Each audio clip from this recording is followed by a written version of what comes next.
Good afternoon, everybody. Robin Ayoub here from the Localization Fireside Chat, and welcome to another episode. Welcome to another recording. Today is Friday, June 12th, and I think this is my third one today recording. And I think in the episode count, this one is 236 or 237, if memory serves me correctly. Who's counting? I just want to welcome all of you to another Localization Fireside Chat where we talk about very important topics on this channel. We cover many things. We cover many human-related things, either technology impacting, either perhaps people evolving in very variety of ways. We talked about earlier about cognitive improvement from a or cognitive diagnostics, for instance. We've talked to a surgeon at some point. My podcast on this one was related to spinal cord fusion and the injection of AI in this entire process. So we cover a variety of topics. And of course, Localization Fireside Chat, in the essence of it, is related to demographics, languages, cultures. But what signifies is human. We are human. We have a beginning and we have an end, regardless of what everybody thinks out there. We were born on a certain day and we will leave this world on another day, hopefully under natural causes in a very comfortable environment. And this is, you can tell from my introduction, this is where this is going today. So I want to welcome to the conversation Niki Weiss, a digital thanatologist, and we're going to try to unpack all that. For those of you who either never heard of it or heard of it, brushed it aside, and never really thought about it, we're going to give you a bit of an ammunition today, a bit of a go-to wisdom, thinking, etc. as we go through this. And so I want to say a couple of things. One is Niki has built her entire career around that question. What happened to all of us after or as we progress to that moment when we exit this world? And Niki Weiss is a digital thanatologist, the founder and CEO of ENDevo, a creator of My Final Playbook app. It's an app, host of the Digital Legacy podcast, and one of the top 50 women in Web3 and AI 2025. Her framework is 4 words that stops me in my track, actually, when I read them. Live fully, die ready. Niki, welcome to the Fireside Chat. Welcome to the Localization Fireside Chat, and welcome to the conversation. Let's get into it.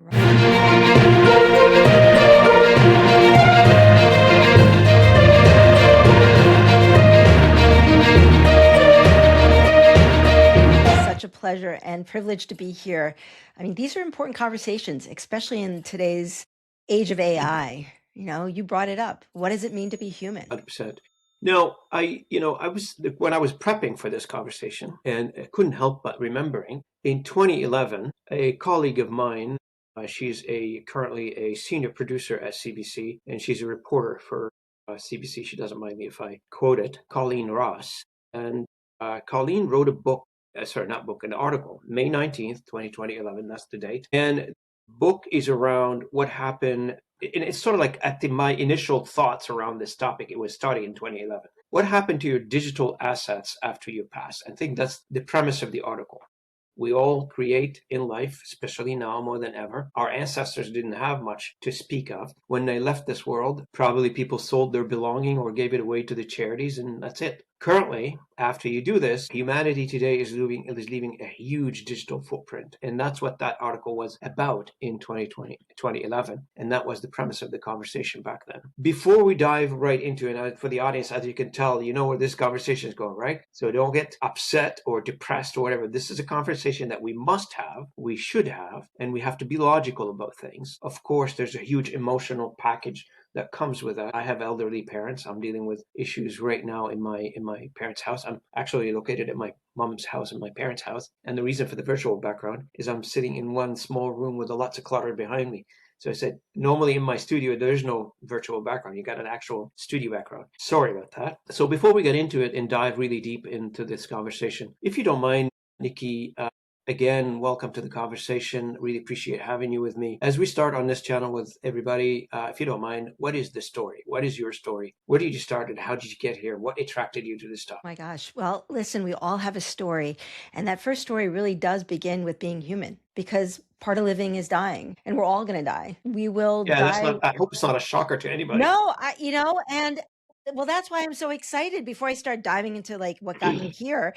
But I mean, Robin, the fact that you mentioned it's like, I'm fascinated by why death is such a taboo topic when it is the most humanistic thing we will all go through. And death is indiscriminate. It doesn't care how old you are, what your socioeconomic health status. It doesn't care. I've worked, from, losing miscarriage to infant mortality through all the way through that end of life to someone in their over 100 who has end stage dementia or Alzheimer's. Like, it doesn't care. So why is it so hard to talk about? And now let's add the complexity of the digital piece. You mentioned it. I mean, back in the early 2000s, when someone died, they died with a box of photos. All right, Aunt Robin, how many pictures do you have in your phone? I'm an avid photographer. I think I have about 500,000 pictures. 500,000. And if you were gone tomorrow, what happens to all those photos, all those assets? Well, I'm hoping somebody will have access to them. In my case, I share my galleries and my photos with my wife, so she has access to all of them, and I'm hoping that she'll be able to do something with them. I don't know what to do with that. But that's like another level of complexity that a lot of us have never thought of. So now we have not just our physical body and our physical things, now we have our digital assets. So here's a reality check. You and I, we are the first generation to die with more digital assets than physical ones. I mean, you just Oh, said it it. is. I mean, you bring a very valid point. You're absolutely right. The generations before us didn't have digital footprints, And certainly not the volume. and Even and they were think shy about the about pandemic. this Just think whole about the digital pandemic. world for them. The whole digital world for them, it was strange. I mean, the current generation was pulling the old generation in, kicking and screaming, "Hey, you need to get online to conduct your banking. You need to get a phone so I can get a hold of you." And they didn't want to. They just wanted to use the old rotary phone. I worked just anecdotally. I worked for a telephone company early in my career, and while we're moving everybody to digital lines, etc., Nikki, there was this customer, because we couldn't force anybody to they have selectively to change. This one customer has a house in the middle of the woods, like nowhere to be. You have to drive, I don't know, 100 miles to get to that individual house. And the company ran lines just specifically for this individual house as a rotary phone. That was the only phone holding back the network from moving to digital. The amount of conversation we had to convert from analog to digital, it was crazy. You're right. I mean, and More here we digital are. platforms. And now with AI, 3 months ago, maybe even 6 months ago, I said, the AI tsunami is at our shoreline. Today, we are drowning in it, drowning in the AI. And how is AI going to impact our digital afterlife? Because the reality is, we don't own our digital afterlife. Do we own our digital life now? No, that's what I'm saying. It's like you have 500,000 photos, but you don't own them. Wherever they're stored, whatever server they're stored on, whoever you're paying storage for, they own it. They can shut it down. Mm-hmm. So let's roll back a little bit. Let's start with, what is thanatology, right? We could even just start there.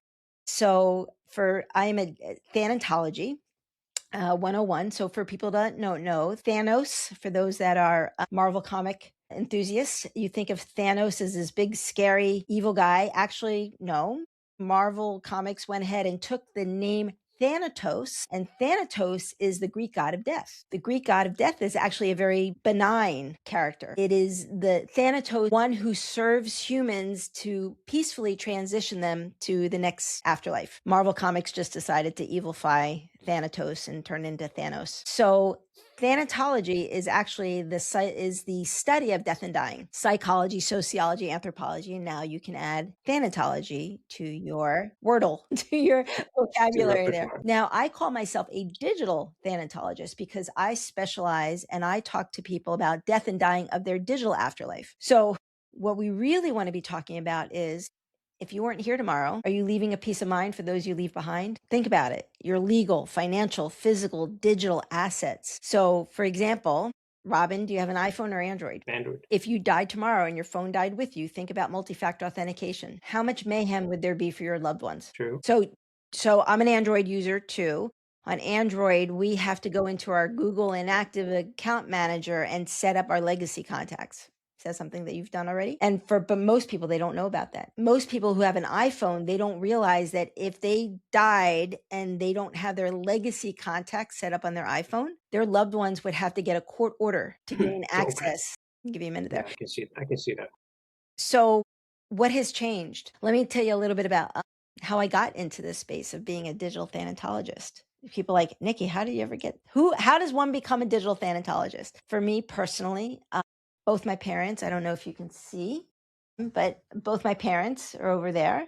For those that have access to our video, they both passed away before they were 50 of cancer, 10 years apart. So for me growing up as a child, it was just very much part of my upbringing. Now, for some people, that experience crushes them and they run away from it. For whatever reason, I'm wired and I leaned into it. So the first part of my career, I actually worked as a hospice clinician, supporting families as they transition to this end stage of life. Yeah, I know you come from healthcare side, right? I have been in healthcare for quite some time, both as a clinician and then being in hospice and working with families. Like, it's a calling. I Have know it's you a had any stressful family environment. members that have gone It's through a that stressful. experience? Yeah, oh yeah. I mean, I immigrated recently. Well, recently. I mean, I lived in Lebanon during the Civil War, so I know what that is with no support network around you. And when I was growing up, I lost my father in the 1970s, and grief was not a word. Like, bereavement, mental health issues, that didn't exist. We didn't hospice in 1979 when my father died. Hospice wasn't even in the United States yet. Hospice started in 1981. So,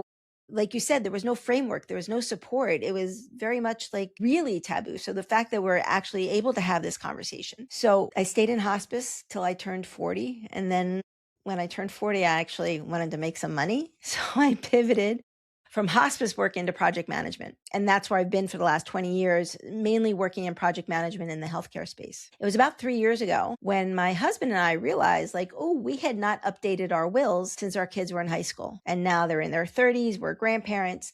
So he and I started to, which is what you should be doing, right? You should be looking and updating your wills every 2 to 3 years, making sure that if there's a life event that you change it. So he and I were late on our homework. We started updating. Now understand, talking about death is easy for me. I'm a project manager, so dealing with the step-by-step processes, and I found it complicated. I'm like, this is really hard. Like, it's a second marriage. We have adult children. Who makes the decisions? If part of living is dying, we'll die one of 3 ways: sudden and unexpected, or we might get a terminal diagnosis, or we might need long-term care. We need a separate plan for each of those: the legal, financial, physical, and now the digital piece. Robin, this is like overwhelming and complicated. And the mayhem that ensues when someone dies without a will or doesn't have a comprehensive plan, how does that impact those left behind? So here we are today, 3 years later, and I've come up with a solution. I've come up with technology that supports it, and just feeling privileged that we can have this open conversation. And it's always amazed with what technology is allowing us to do, right? So there are, as you talk about technology, there's like everything in life, you've got people are pro technology, people are against technology for various reasons. But then you look around, you see the amount of ideas are being generated or problems that are being solved using technologies. I don't want to say, you do application for financial gain. That's everybody does that. But the problems that the technology is solving for us right now is amazing. And I really like when I dig into the technology aspect of what you've created. And I think that's I'm going to talk a little bit about digital afterlife for us. But before I dig into it, I want to mention to the audience, I don't know how many of you have gone through this, where you perhaps, somebody that passed and you look on their LinkedIn profile, it's friggin' scary. The AI app's still posting on their behalf, like if they were still around. Robin, It's do you know it's about crazy. the patent? Do you know that Meta has a new patent out? Did you hear about this? No, Okay. So just, and I apologize for interrupting, but it's like, break the oh, news you're for onto us. something here. Okay. That scariness. So what you're basically describing is there's a difference between a ghost account and a zombie account.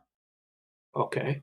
Yeah. So a ghost account is someone passed away and they never shut down the account and it's kind of just floating out there. A zombie account is when a nefarious player has grabbed control of that account and is And they're acting now on their behalf or posting and pretending to be engaging. them or something. So look it up. Is December that of scamming? 2025, Meta received a patent that now will enable them to use AI to generate content from those ghost accounts. Why? Okay. Yeah. Why? Because Meta owns the account. Not the actual owner that passed. They don't own it, Wow. right? So now we get into ethical issues. But A now bunch of ask me things. why. So people are like, why would Meta want to do something like that? Because in the next 7 to 10 years, they know that there's going to be more ghost accounts on the Meta platform than there will be live human people. So they're going to take those ghost accounts that they own, basically, and they're going to continue to create content from those dead people in order to feed the live people. Wow, that's scary. We You know, I mean, for everybody. I mean, think about it. I mean, we all have. You know, I go on LinkedIn every morning and I see like how many people are excited about their postings and, you know, generating content and putting things out, etc., including me. But what, you know, it's a valid question. So what happened to the content? Who owns it? And remember, guys, we're not in singularity yet. Now, project what you are right now, where you are right now, into singularity. That problem gets like quadruple at least when we get to that level. Oh, the exponential growth of it is going to be. So that's why. So now you're saying, Niki, well, what is my mission? I can get into the scary stuff. And there's even like, we can go deeper down the AI rabbit hole and how AI and AGI is going to, you know, control your digital afterlife. So let's bring it way up back to the human level. Can we just talk about it? Can we plan for it? You know, can we Yeah, put that's right. some That's a good guardrails question. Can on we it? talk about it? You know, death, dying, incapacitation. Hey, if you die tomorrow, do you have a will or trust? Do you have your beneficiary set up on your bank accounts? Do you know if you want to be buried or cremated? What do you want done with your ashes? Like these are like decisions you can make and document and share with your loved ones today. So we've taken we've taken a very taboo topic and something that is administratively complicated. And what we're trying to do now is what I'm trying to do. I'm on a mission to educate and empower 1 million people to build a final playbook. Can you build a final playbook? Can you build just a document that says what all your wishes are in one location? So if something happens to you, death, dying, or incapacitation, you can talk to your loved ones. You can share with them. You can change it. Life is going to change. But if you just have your head in the sand and you don't have anything documented, or they're outdated, or here's one reality that's changed. In talking to a hospice social worker, I asked her, I said, what's the difference? What's the biggest challenge you as a hospice social worker have today that you didn't have 10 years ago? And she said, by far, people are in hospice dying with the passwords. Who would have thought? They're not giving their passwords. Or they forgot to give their loved ones their Or they forget passwords, their or they passwords. don't remember where they put the passwords, or they don't remember what the password was. Yeah, and that controls everything in a lot of cases. Well, at least from, you know, you talk about grief and bereavement, from a bereavement standpoint, right? If we get into the grief piece, the grieving process is real. Like when someone dies or your loss of someone, that's not going to go away. But to have to deal with the emotional grieving process, and oh, by the way, your loved one died in intestate, like they died without a will, they died without sharing all of those passwords with you. Now I have to grieve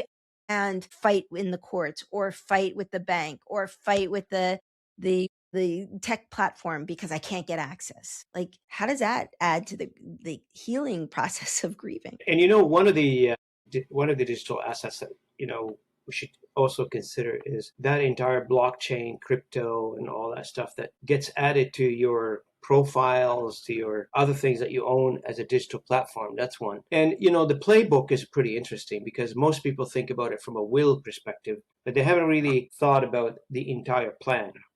And to be honest with you, it has to come from the human being perspective, right? Do you want to leave a mess on your way out, or do you want to clean this up? And do you want to do it while you're cognitively awake, or do you want to do it? You can't do it when you're incapacitated. Nobody will take your signature. But how is that going to get played out? So can you talk to us a little bit about the, you know, in this case here, I mean, I'm guessing in modern age today, an average person dies with dozens of, maybe hundreds of accounts, assets, digital traces. You know, what actually happened to all of it today after they're gone? What happened to it? Nobody got access to it. All this stuff goes into, what do you call it? Ghost mode, or So hopefully not zombie mode. Yeah, I mean, well, yeah, zombie mode. Zombie is that somebody else controls it. Ghost is that it's just hanging out there at risk to becoming a zombie account. So let's talk about a couple of statistics. One is that and US focus, right? So these are US stats for me. About only less than a third of the people in the United States have any sort of documentation or plan for their death. That's scary. That's terrifying, right? So that means that means 68+% of people have nothing in place. Like they're dying in intestate. Yeah. That means that if they die tomorrow and there has to be a funeral or some sort of like, I mean, we have a meat sack, right? You have to have a final disposition. Well, not even funerals, just cremation. Cremation can cost anywhere from, in US dollars, right? USD, can cost anywhere from $1,800 all the way up to like $10,000. Who's going to pay for that if there's an unexpected death? And oh, by the way, now you get that unexpected call that your 25-year-old child, you know, was in a car crash in a motorcycle, that loss of that child or the loved one, and oh, by the way, you're gonna have to write a very expensive check, or you're gonna have to organize a GoFundMe account. Like, these are the realities that administratively we're trying to deal with the human aspect of it, but there's a financial and legal aspect of it as well. So we're not a lot of people are just not educated on it. So here's another statistic. So, right, less than a third of people have even a piece of it, much less a comprehensive, like that's even probably less than 90%. Now, the other piece is that here's a term called unclaimed assets. Have you ever heard that before? Yeah, I've heard of unclaimed assets, but are you referring to the digital asset in this case or actual physical assets? Yeah. I mean, the cryptocurrency space is over $600 billion. How many people have cold wallets that they don't share their seed phrase and they die? And there are people out there that are very secretive about that they hold crypto. You know, their family doesn't know, and crypto is not like in your brokerage account, right? So unless you document that you have NFTs or crypto or any sort of, tokenized assets, and something happens to you, death, dying, or incapacitation, how do you transfer that stuff over? Well, it becomes an unclaimed asset that just sits out there. Yeah, no, absolutely correct. Now, you talk about the 4 pillars: legal, physical, financial, and digital. Why is digital the one that breaks people? Obviously, because of the easier to manipulate, hide, whatever. People don't remember what they have out there online. Even people who have done this, everything right from the beginning, they still mess up the digital part. I think there's a possibility for messing it up. Well, because it's the word is iterative, right? So in software technology, we're always using agile, adaptive, iterative. The problem is that it's not a one and done activity, is that you constantly need to be updating, iterating, changing. So just like passwords and logins, you need to constantly be updating, iterating in order to best protect yourself, right? From safeguarding and protecting. So the traceability and trackability of your digital assets is becoming more and more complicated. Mm-hmm. I mean, 10 years ago, Robin, how many logins and passwords did you have? Yeah. And now, and since the pandemic, I mean, I have too many to count, much less. So I also want to mention, though, that June of 2026, we're currently in a chasm, in no man's land when it comes to managing passwords and logins. We still need, and I recommend as a digital thanatologist, just because we're in this space right now, that it's going to be important to have a hard copy on paper list of all your system, a password and login system, as well as some sort of digital asset password manager. Like, you need both. Why? Because floods and fires happen and cyber hacks happen. Yeah. So we need to create what I call as a physical system, a physical and digital system, in order to manage our digital life. Because like I said, we're in this kind of quasi space right now. Are we all, because of AI, are we all going to just go back to flip phones and analog because we don't trust or don't want to participate in that life in the fourth industrial revolution? Or are we going to become the singularity? Right? There's going to be people that are perfectly comfortable doing neuro implants and becoming a cyborg. So there's going to be this and or. Where do platforms stand today? And I mean by that is Google, Apple, Meta. Are they making it easier or harder? So the more mature ones, this is what I say. Part of our final playbook is Meta does have a legacy contact system. So everybody should go in and set up their legacy contacts. And again, both digitally and also write it down in your playbook, right? You're going to create this final playbook. You're going to write down every account that you have. And maybe on that account, you'll say, I set up my legacy contacts so that loved one of mine, whoever is going to be my executor or my power of attorney or my digital authority when I can't take care of myself, they'll know which accounts to set up, which ones have legacies set up. You make a decision whether you want to memorialize that account, right? So there are some people that on their LinkedIn or Meta or all of the big accounts, Discord, the list just keeps getting longer of what your social media accounts are. You need to make a decision. If you're dead tomorrow, do you want to be memorialized and digitized, or do you want to disappear? Have you thought about that, Robin? Do you know? Very good question. I And I always think of that actually. It's part of being human. I mean, how can you not? Especially like somebody like me who grew up in the Civil War. It's right there, right in front of me since I was a kid. You're always thinking about it. The question is, how do you like to be remembered? I guess in which context? Yeah, I mean, I get it. Some people just want to exit and leave me alone, basically. I tend to be on the other side of that. I'd love for people to remember me for something that is positive. I don't know what that is. It's up to them to judge that. But I do want to be remembered somehow after I'm gone. You have a podcast, so you're already out there. That's forever. Yeah. So then Yeah. let me ask you this question though. Since you have a pretty extensive digital footprint because you're a podcaster and you were gone tomorrow, would you want your family to be able to create a Robin avatar? And we can talk about griefbots if you want. Yeah, I mean, if they want to create an avatar representing me, and if my brother or my family member decided to do that, I'm happy with that. But I could put that. If you're saying probably you should tell them to do that, I'm assuming. Yeah, well, I mean, that's part of the instructions, right? This is becoming a big deal where, again, in the death care space, it's fascinating how I have been seeing people are documenting on all the platforms from diagnosis to death. So they're doing like video blogs or video diaries of, hey, I just got diagnosed with a cancer or a condition, and then for months or years they're documenting their progress all the way to, and I've seen this multiple times, hey, if you're watching this, I'm dead, and they post that last video and lo and behold, they're gone. I've also seen, I find it disturbing, family members who are videotaping and posting, that are videoing and posting their loved ones as they are actively dying. So all over TikTok I see it, I guess because of the algorithm is on my feed. So that means that, I mean, it's beautiful, the family sitting around with their loved one and they're singing songs and holding hands, but this person is actively dying, which means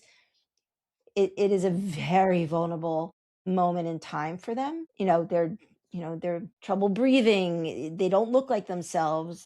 When you're actively dying, there's a lot of physical changes that go on. And I'm like, it's like, did you get consent from that person who's actively dying to post their most vulnerable last breaths on TikTok? Like, did you? So there's that level of like, I want to be memorialized, but do you have consent? And what if 3 children, 2 of them want to upload all of mom's life, so the whole family can share with the pictures and photos, and now it's on the digital cloud. Somebody else owns it. It's on somebody else's platform, but the one child doesn't. No, I know. Now, a few weeks ago, I had somebody by name Murphy John on the podcast. We were talking about data sovereignty and who controls your data while you're alive. And you operate a step further. Who controls your identity when you're no longer speak for yourself, obviously? How big is that from that governance gap, if you will, right now? So let's talk about, I'm going to say the word GDPR, right? So let's talk about data privacy laws, regulations. So you want to go down that rabbit hole?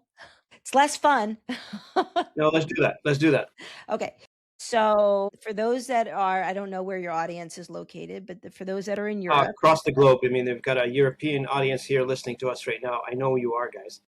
Okay, so look at GDPR. Look at, the general data in GDPR. So it's the general data regulatory GDPR. And so the GDPR, if you read the language in the GDPR, it does not have postmortem. It does not talk about the death piece. Okay, so a lot of the AI laws and AI governance and the California law, Colorado, Virginia, a lot of these states in the United States, it's not a federal law, it's state law. So state by state, where in Europe it's it's the European Union. In the US, it's really a state by state, but they're all, the United States and several of the other countries, Australia, Singapore, Brazil, some of them have pretty strong privacy laws. They've all kind of used the GDPR as the foundation. So the fact that, as complicated as the GDPR is, there's still gaps, like who owns your data when you're dead. It's not specified. So what are you saying? Is it up for grabs? They're trying to tighten it up now. When we're talking about, the general data protection regulations, it's evolving. It's constantly evolving. The problem is, though, is that industry is moving so fast that regulation can't keep up. So GDPR was launched in 2018. Then on top of GDPR, they started evolving. The AI governance has been built on top of GDPR. Mm-hmm. So the fact that they're trying to do AI regulations globally based on the initial general data protection regulations, there's gaps. It's kind of patchwork together, piecemealed, but industry's moving too fast. The genie's out of the bottle.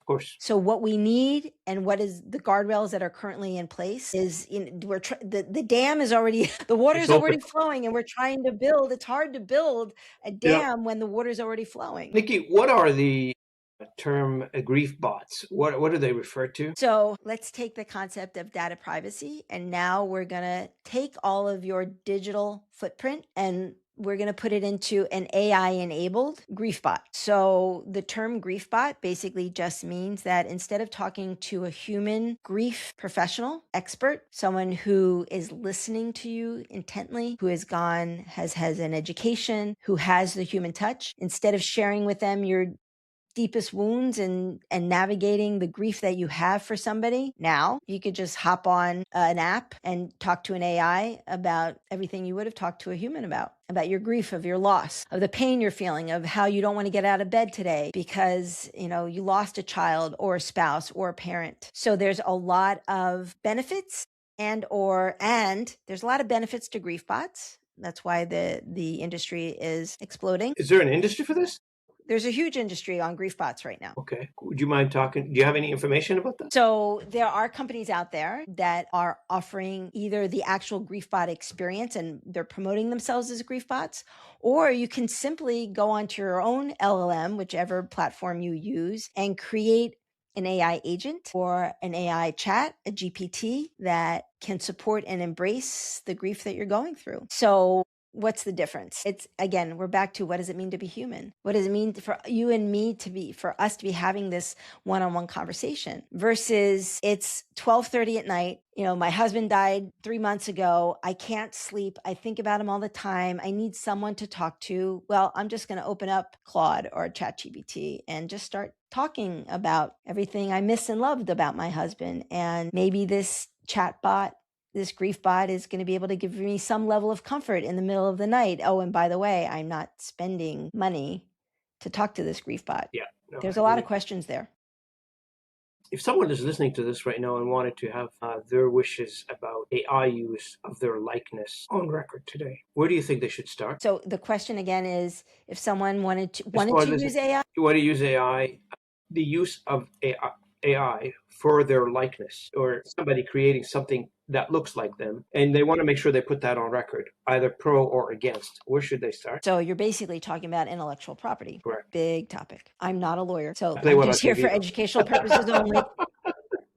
I'm not a lawyer. I play well on TV. I'm not a lawyer. So let's segment your audience. I mean, it's challenging, right? I mean, like I said, it is the fact that you can go on Nano Banana and every day there's new, the technology Fable 5 that just got launched this week. Yeah. Oh yeah. I'm using it. It's beautiful. Right? Crazy. Yeah. Here's the problem is, those very long, privacy, like, you can join our platform for free and just sign here, and you're basically signing your likeness away. I mean, every in-person event I go to now, like if I sign up to go to a conference or convention or some sort of event, they have a waiver that says that I am giving them permission to take pictures of me, video, that they can reuse it, repost it. So I'm in this quagmire of like, if I want to engage as a human and I want to do it in public, then I'm giving up my rights to privacy. Mm-hmm. And by the way, every street corner, I can't fly without having, my identity being confirmed. CCTV, that kind of thing. Yeah. I mean, so when you ask me that question, you just opened up a can of worms of our identity. I mean, I'm hearing, and we have a few minutes here, so let me go down the rabbit hole here. One practice I know that is now happening is that a lot of teenagers, young adults, they're not going out into public events, or going to parties because they're afraid of being filmed. So there's now a movement. That's a new one. I thought they want to be filmed. Not everybody. I know, but I mean, just a general sense that teenagers love to take selfies, right? Yeah, but now what's happening is when they do something stupid or embarrassing, it gets posted. It goes online and never comes out. Can you look? We're around the same age. Like, there are things like, oh my God, if that ever was posted, I don't want this to come out of the closet. Leave it in the closet. Okay, but now because of technology and everyone has a phone and everyone's videoing and everyone's taking pictures, every street corner now has cameras. Yep. Right? It is like you're being photographed everywhere. I mean, up not too long ago, I heard some agency has now the accessibility, or they can access your digital TV and they can engage the camera on your digital television. So privacy doesn't exist anymore. You know, as soon as we allowed technology in, now there are some company specialized, and I don't know what your take on this one. I've met a few of them.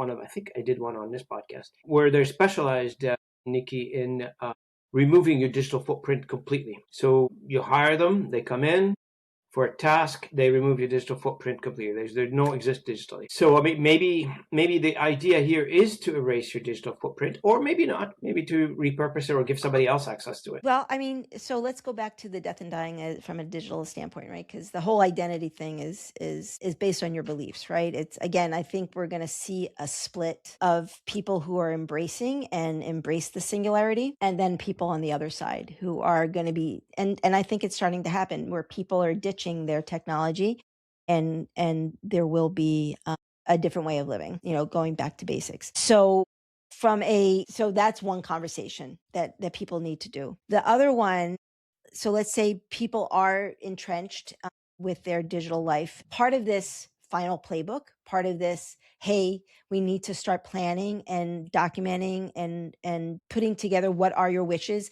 and not just legally documenting, making sure it's executable and that you're able to share and communicate with those that would be responsible, whether it's a human or a company, or I believe in a very short period of time, you just might have an AI agent that is going to be programmed to be able to shut down your life and your digital life. Like, that exists today. Yeah.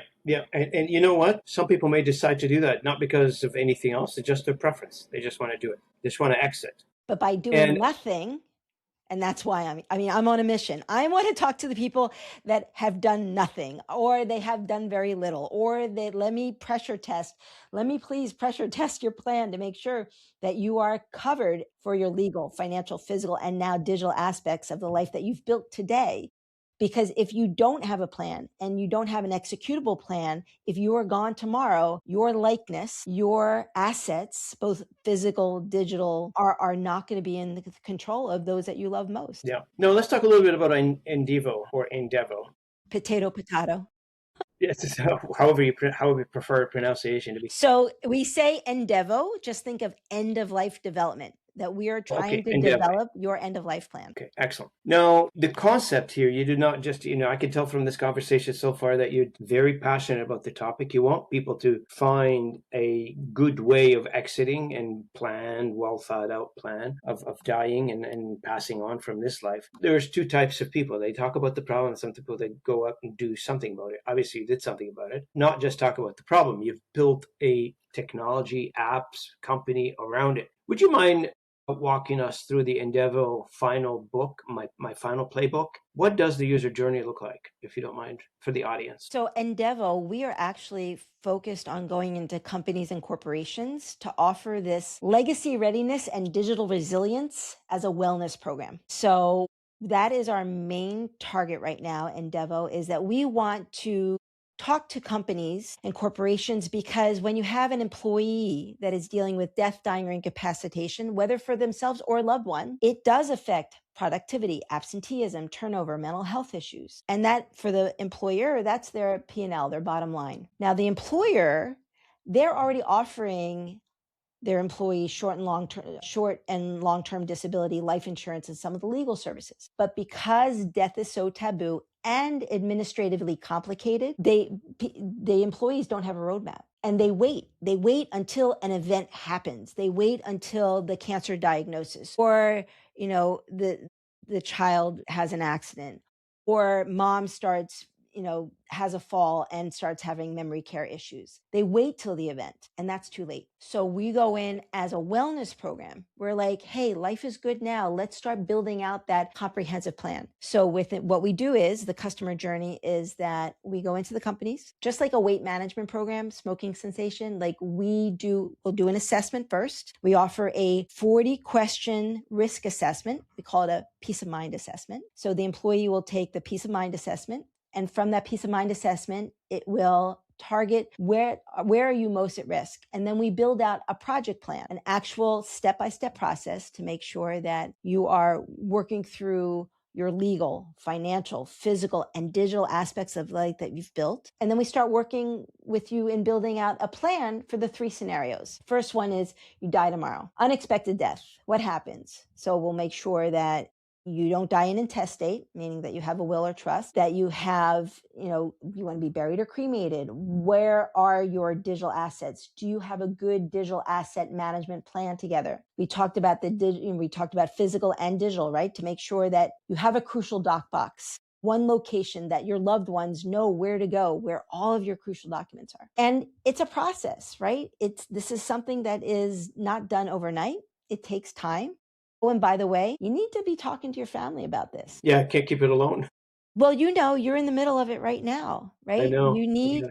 you Yeah, need, we're all talking to each other. Yeah, families talking to each other. what is the plan? What's the plan for mom? What's the next step? And that's why what we're trying to do at ENDevo is take the taboo out of talking about end of life planning and empower people to be like, no, let's de-emotionalize this and just, it's a project. It's got a beginning, a middle, and an end. We're going to identify stakeholders. We'll identify the risks.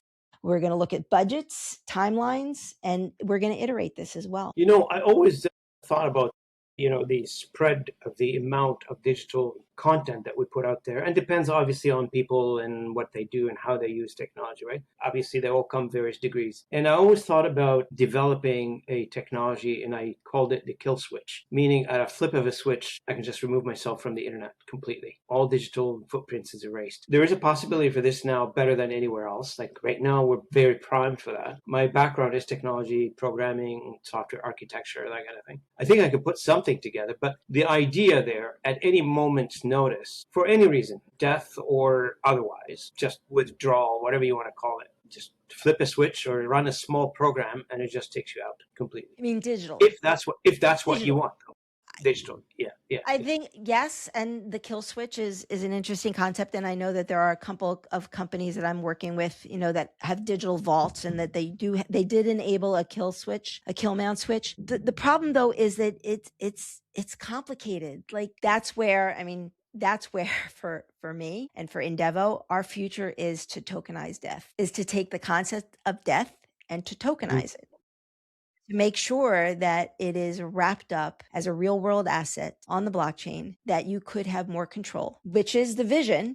And Mike and ENDevo, we are working hard at trying to bring that to market. But the challenge we're still having, Robin, is 70% of people in the world can't even think about it. So it's like we have to, we have the solution, but we have to have this is the next level of adulting. This is the next level of adulting conversation. Oh, 100%. I mean, somebody needs to be adult in the room and have this conversation, I guess. The technology is easy. Like the technology is not hard. It's opening up the conversation and saying, okay, if I build this for you, will you use it? And will you use it and start thinking about what does it mean to be human? No, it just occurred to me while you're talking. Would there be a potential connection between what you do and life insurance companies? Well, that's all part of it, right? So the legal, financial, physical, digital, the life insurance goes into the financial domain. No, I get that from an individual perspective. I was thinking like more on the business development side. Can you work with a life insurance company as a partner? Yeah. So as I said, ENDevo's shoulder partners, we have shoulder partners. So in the legal, our shoulder partner is estate attorneys and elder care attorneys. We want to talk and work with them. In the financials, we work with wealth managers, financial advisors, life insurance agencies, accountants, because the taxation after death, and also Social Security. In the physical domain, we work with funeral homes, hospice agencies and long-term care facilities. And in the digital domain, we work with digital asset managers. So we, ENDevo, we are kind of like, we are the glue. We are created a moat because we're all working. It's been very siloed. Like all of these service providers, we're all going after the same audience, but it has not been consolidated into a comprehensive plan. So the long answer to your short question is yes, life insurance agencies are absolutely part of that, as well as other service providers. I see the connection there, that entire planning, etc., because part of the will, Holistic. I guess. Yeah. It needs to be holistic. 100%. Now, if a CEO listening to our today's conversation and wanted to pressure test their own organization for this risk, what is the one question they should be asking on Monday morning? Business continuity. Those key players that are running your business, right? Whether it's a 10-person business or a 10,000 person business or more. How are you taking care of your employees? Not just offering them a short and long-term disability, life insurance, and some of the legal services, but do they have a roadmap? Do they have a comprehensive roadmap? And those key players in your organization, have they shared that roadmap with you at some level, right? Making sure, pressure testing, making sure that business continuity is well planned out, that not one person holds the key. Oh, and if that person has a death, dying, or incapacitation, whether for themselves or loved ones, that the business is not going to suffer because it's built on a house of cards. Now, we did a podcast here for the audience. You guys probably remember this one. I'm not sure if you do, but we did a podcast on the what happened in the case of a death of a CEO or incapacitation of a leader in an organization, whatever you want to call it, business, however you want to quantify that, I don't care. But that was a topic of conversation. What do we do in these cases? Backup plan. I mean, we talked about it from a business technology perspective, but this is sort of, you consider this conversation that we're having today with Niki about the extension of that conversation on a personal level as a CEO, as a human. What did you do? Not as a board, not as an executive committee, not at the C level, which you've got your own processes for this. As a person, as whoever you are, CEO, employee, doesn't matter. As we started this conversation, end of life has no ranking. It doesn't matter who you are. Warren Buffett, it doesn't matter who you are. Indiscriminate. We're all going to go in the same exit as we all came in, to this world. So, and here's the fun part. You're not taking anything with you, by the way. Nothing you've accumulated in this world, I don't need to preach to the converted here, but nothing we've specifically on the digital side. Everything we created maybe becomes your memories. Maybe somebody will wake up, say this person doesn't exist, let's delete them. I don't know.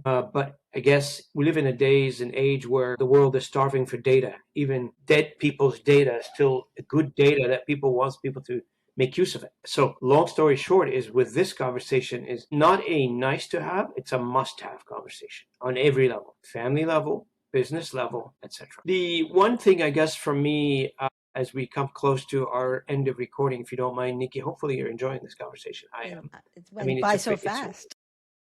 I can't tell, like, I'm doing these conversations and I can't tell. I get to 1 hour recording. I think, really? 1 hour recording? I just started. So one thing is, I'd like to leave the listeners with, for those who are interested, 3 things every listener can do this weekend to protect their digital legacy. 3 things. Well, first thing is, please set up your legacy contacts on your phone. And this should be a family event.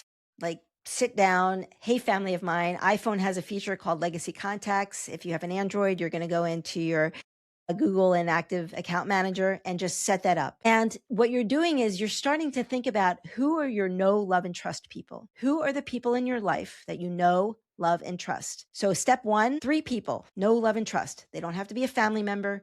It's just step 2 is set up your phone, make sure your legacy contacts are in there, and make sure that you have those know, love, and trust people in your contacts. And you don't just have one person, right? Because what if you're in that car accident with that person? So make sure you have at least 3 people. And then the third thing is, please don't die in intestate. Intestate means dying without a will. It's just, and that's just one tiny little piece to a very involved roadmap, playbook that you need to build out. But at least start to think about, if you do not have a will or trust, please start planning for it in 2026. If you do have a will and trust, please review it. Make sure it's updated. Make sure the people that are named in it, you still know, love, and trust them. And Niki, 5 years out, what does death in the digital age in 2031 looks like? Well, we won't own it with AGI. 2030? All right, I'm going to say it. I'm going to be bold.